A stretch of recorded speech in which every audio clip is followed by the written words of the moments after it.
In last week's video, I spoke about the argument from intimidation. The philosopher Ayn Rand argued that it was very widespread in 1964. I think it's fair to say it continues to be very widespread. But while in last week's video, I spoke about its nature, how it manifests itself, the kind of attributes it typically has, the kind of context in which it typically appears. In today's video, I want to focus a lot more on why it's used, what's motivating the people who actually are using it themselves, and what the effect is on the people it's used on. So, without further ado, let's get back to Rand's essay, The Argument from Intimidation. One thing you'll notice very quickly if you read a lot of Rand's essays is that she's very psychological. She's not just talking about ethical theory as this sort of abstract treatise that I think you might get from many other philosophers, but she really tries to understand what it is that motivates various people who are making these philosophical arguments throughout all the ages. And this essay is no exception to that rule. And she argues that the cause behind the use of this argument is actually a psychological one. And she argues that the psychological cause behind it is what she describes as social metaphysics. But what exactly is social metaphysics? So, in short, and this really is a very, very short summary because this concept alone could have a whole video essay series devoted to it. But in short, you can think of social metaphysics as almost like a mindset in this context. And the mindset being that you hold other people's opinions as a higher priority than the facts. And these are facts that you are aware are true. Now, a really good example of this is the example of the story The Emperor and His Clothes, which we covered in the previous video. Now, I'm not going to go through the entire story all over again. That has already been done in the previous video. If you want to get a recap of that, then by all means go and watch it. A link will be provided somewhere here. But the part that's really important here is the beginning, when you have the charlatans arriving to the emperor's abode, offering him these robes, arguing that only those who are pure of heart can see the robes. Clearly, the robes are invisible, not because the emperor is impure of heart, but rather because there simply are no robes. But what you see from the emperor is behavior that's really reminiscent of a social metaphysician, basically just someone who holds the social metaphysics mindset, because he can clearly see, or not see, that the robes aren't there. Very, very clearly. The evidence is available to his senses, or lack thereof, and he could simply turn around and say, well, clearly you're not selling me anything. Clearly you're committing fraud. But he places such a high opinion, such a high premium on the opinions of the traders, of the opinions on, I imagine, his guardsmen who were around the palace at the time, who were obviously witnessing this trade being offered. Because of this real emphasis that he has on other people's opinions and that mattering so much to him, it's because of this he's willing to completely discard the evidence of his own senses, his own mind, in effect, in order to cater to these people. And it's not as if these people are important to him, not that you should be doing this if the people are important to you in the first place, but these are complete strangers. But this is just how high a value he places on other people viewing him in a particular way. And I think it's very typical of the kind of attitude that you get from, like I said, the social metaphysician. There's more to the social metaphysician than simply holding other people's, if you like, esteem of you, their estimation of you in very, very high regard, so much so that they're willing to discard their own mind in order to do it. There's a lot more to it than that. And one of the things that you notice about people with this social metaphysics mindset is that if they're arguing with someone, their first mode of call is not to understand what the person's saying, not to understand what the person's actually arguing for. It's not as if they're trying to piece together where, one premise fits in with another and how one inference is drawn to a sub-conclusion and how they eventually reach a conclusion.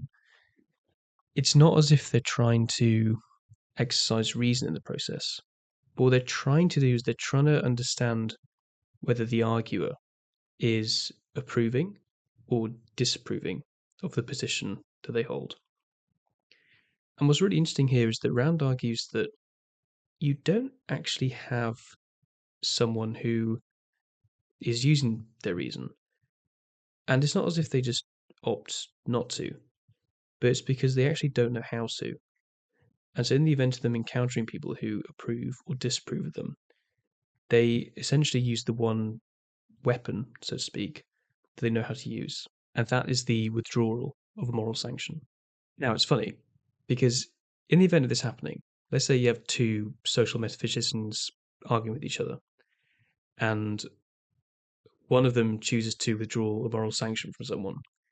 Well, the person they're arguing with, being someone who prioritizes the approval of others, they're obviously going to fall for it quite quickly. They're going to buckle under pressure, and there you go. The person who withdrew the moral sanction is going to win, if you can call it winning. But what happens if you come across someone who isn't a social metaphysician? Someone who is actually someone who is very much about putting the facts first over other people's opinions of them. But what happens when they come across someone who isn't someone who's adopted the social metaphysics philosophy? What if they come across someone who is a facts first kind of person? Well, this actually leads to a really interesting result. What Rand argues in this essay, and I think she's arguing it implicitly a lot of the time, is that they're sort of engulfed by this state of fear. They're very fearful of what happens in the event of, say, someone approving or disapproving of them. And like I said before, they've in effect not got an ability to actually reason through an argument. Well, maybe they have an ability, but they don't choose to use it. And the fact they don't choose to use it and instead weaponize moral sanction means that they in effect have this very sort of fearful mindset going for them. But the person who's not a social metaphysician cannot relate to this. Because if you're someone who's very much trying to be objective, you're trying to go by the facts first, you're not constantly riddling yourself with anxiety by always worrying about what people think of you, then when they encounter someone with this social metaphysics philosophy, they really can't relate to it at all. And so, in the event of them witnessing someone withdrawing moral sanction by, saying, "Well, only bad people would hold policy X," or only the ignorant would think about this particular part of history as being good or bad. What they end up doing is, rather than sticking to their guns and saying, "Well, this person's full of it," which some people will do, many of these people, what they will in fact do is they'll give the person who is using this intimidation tactic the benefit of the doubt. And this is really why people who tend to be victims of this intimidation tactic tend to be the youth, they tend to be the innocent and the conscientious, especially if they're young.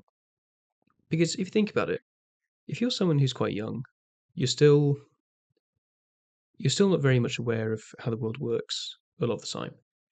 And if you're coming across people who are considerably older than you and they're saying all these things, then it's very understandable why in that situation you're going to think to yourself, well, I don't really know very much at this point. These people probably know an awful lot more than I do about these particular things. So maybe they're onto something. Maybe I should just sort of keep my head down and not ask too many questions. But Rand argued at the time, in 1964 when this was written, that actually this was very, very common at universities. She even has a number of quotes in this essay, whether they're actually direct quotes or not, I'm not too sure, but they serve as quite illustrative examples of professors, really belittling students. So there's one example when a student says, but what about Aristotle? Didn't he end up solving this problem for us a while ago? And the quote she offers is something along the lines of, and again, being dramatic with it, the professor would say, "Oh, my dear boy, everyone knows that Aristotle has long been discredited. But he says it in this tone that's very patronizing, but never actually offers a refutation, never actually explains why it is that Aristotle has allegedly been refuted on this particular topic. And she goes through a few other examples, one example being someone referencing a free enterprise economist, and that professor saying, well, that economist has been discredited long ago. Again, not offering an explanation as to why. So it's not as if it's something that just happens with the typical adult. She really argued this was happening a lot in many university classrooms. And what I did find quite funny about this essay was that she was arguing that what you typically have is you have this big cohort of what she would describe as like a goon squad of a bunch of fellow students who would typically laugh and ridicule these few students who would actually stand up, put their hand up, and ask questions. And I have to say, I did see a lot of this on my own physics course. Not that I was the kind of person who asked that many questions on my physics course. Maybe I should have done, but I do remember seeing quite a few people on that cohort who, in the event of being asked questions, they wouldn't be, laughed at in hysterics by all the students there. But I know that there are a number of students who would actually get quite riled by the fact that this student was actually asking these many questions and sort of probing at various inconsistencies they thought they saw on the PowerPoint slides. Although I should say, for the record, I think the university professors who were teaching at the time were actually quite patient with such people. So maybe this was more of a issue in the humanities subjects rather than the STEM thing. I'm not too sure. Or maybe it's gone from universities today. I'm not too sure. But something that really caught my eye when I was rereading this essay was the point she made about the argument from intimidation almost being the exclusive form of argument in the area of politics.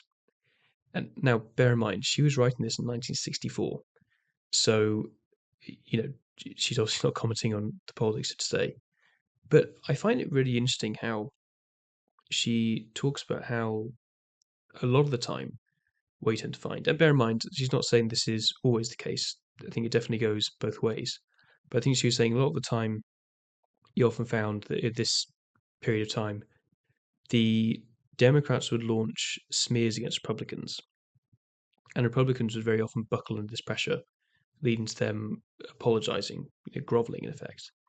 And as you can probably tell from my accent and what I've said in the previous video, I was born and raised in the UK. And what she's saying about Democrats and Republicans is very, very similar to what you'd often see when you'd see TV debates between, say, Labour politicians and Conservative politicians, especially when the Conservative Party was in power and Labour were in opposition. You definitely saw this same kind of effect where Labour would often try and smear Conservatives, and Conservatives, I think, would often end up grovelling, apologising for themselves. Once again, not trying to make this political, but I know for a fact that the same does go both ways. But growing up, it definitely was a lot more prominent when it came to Conservatives being smeared by Labour. Just thought I'd leave that as a little side note. Yes, that is in effect the reason for why this fallacy persists. It's essentially being used by people who either cannot or choose not to address someone's concerns via a method of reason, but instead they want to bypass that and effectively almost coerce a renunciation or adoption of views on the basis of, well, if you're not going to do so, then you're deemed to be immoral, dishonest, whatever kind of negative description you can come up with under the sun. It is, in effect, an admission of intellectual impotence, as Rand very succinctly puts it. But this is all quite depressing. It's clearly a very bad form of arguing. Clearly. I mean, you don't even have an argument to actually work with. It's just an assertion provided without any actual evidence, without any actual reasoning behind it. So, how, if it's even possible, do we actually tackle this issue? Stick with me to the next video to find out why.